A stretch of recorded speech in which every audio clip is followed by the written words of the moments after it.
നമ്മുടെ ഇ.പി. ജയരാജന്റെ കാര്യം മഹാ കഷ്ടമാണ് കേട്ടോ. പാർട്ടി സെക്രട്ടറിയാകാൻ യോഗ്യതയുണ്ടായിട്ടും പുള്ളിക്കാരനെ മാറ്റി നിർത്തി. താൽക്കാലിക സമാശ്വാസത്തിന് LDF കൺവീനർ എന്നൊരു പോസ്റ്റ് നൽകി. LDFന് എന്തിനാണൊരു കൺവീനർ എന്ന് ഇ.പിക്ക് ഇതുവരെ മനസ്സിലായിട്ടില്ല. CPM പറയുന്നതിനപ്പുറം ആ മുന്നണിക്ക് മറിച്ചൊരു അഭിപ്രായമുണ്ടാവാറില്ല. റാൻമൂളികളായ സഖ്യകക്ഷികളെ ഏകോപിപ്പിക്കേണ്ട ഒരാവശ്യവുമില്ല. മുന്നണി യോഗം പോലും വിളിക്കേണ്ടതില്ല. അത് പോട്ടെ. പിന്നെ ബന്ധു നിയമനം നടത്തി എന്നും പറഞ്ഞ് മന്ത്രിസ്ഥാനം വരെ പോയി കുറെ കാലം. ബിനാമി പേരിൽ റിസോർട്ട് നടത്തി എന്ന് മറ്റൊരു കള്ളക്കഥ.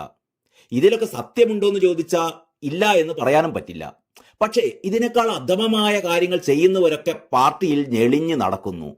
ഇ.പി. മാത്രം എന്തു പറഞ്ഞാലും എന്തു ചെയ്താലും കുറ്റം.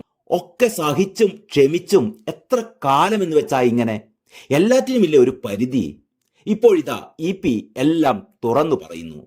മതിയായി, എല്ലാം മതിയായി.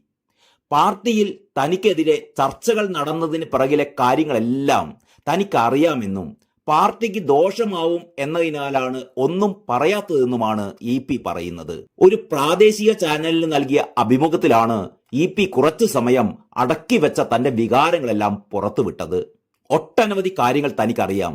അതൊന്നും വെളിപ്പെടുത്താത്തത് തന്റെ പാർട്ടിക്ക് ദോഷമുണ്ടാക്കരുത് എന്നുള്ളതിനാലാണ്. അടിസ്ഥാനമില്ലാത്ത ആരോപണങ്ങൾ കാരണം പ്രവർത്തിക്കാനുള്ള ഊർജം നഷ്ടപ്പെട്ട അവസ്ഥയിലാണ് താനെന്നും അദ്ദേഹം പറഞ്ഞു. മാനസികമായി വലിയ പ്രയാസമുണ്ടായി. ഈ അവസ്ഥയിൽ വഹിക്കുന്ന പദവികളോട് നീതി പുലർത്താനാവുന്നുണ്ടോ എന്ന് പോലും സംശയമാണ്. എല്ലാം മതിയാക്കിയാലോ എന്ന ആലോചനയാണിപ്പോൾ. ജീവിതാവസാനം വരെ കഴിയാൻ പെൻഷൻ ലഭിക്കുന്നുണ്ട്. അതും വാങ്ങി സ്വന്തം കാര്യങ്ങൾ നോക്കി നാട്ടിൽ സുഖമായി ജീവിക്കാം.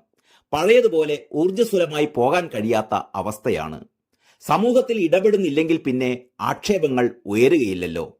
ജനങ്ങൾക്കിടയിൽ നിന്ന് അവരുടെ അംഗീകാരം വാങ്ങുന്നതാണല്ലോ പ്രശ്നമുണ്ടാവുന്നത്. നാട്ടിൽ വികസനം വരണമെന്ന ലക്ഷ്യത്തോടെ ഒട്ടേറെ സംരംഭങ്ങൾക്ക് മുൻകൈ എടുത്തിട്ടുണ്ട്. അതിനെയെല്ലാം പ്രോത്സാഹിപ്പിക്കുന്നതിന് പകരം ഇത്തരം കഴിവുകളെ അസൂയയോടെ കാണുന്ന മനോഭാവമുള്ളവർ ഇവിടെയുണ്ട്. അതിന്റെ പേരിലെല്ലാം തനിക്കെതിരെ അടിസ്ഥാനമില്ലാത്ത ആരോപണങ്ങളാണ് ഉയർന്നത് എന്നും അതിനാൽ ഇത്തരം പ്രവർത്തനങ്ങളിൽ നിന്ന് വിട്ടുനിൽക്കുകയാണെന്നും ഇ.പി. ജയരാജൻ പറയുന്നു. News desk, Kalakaumudi.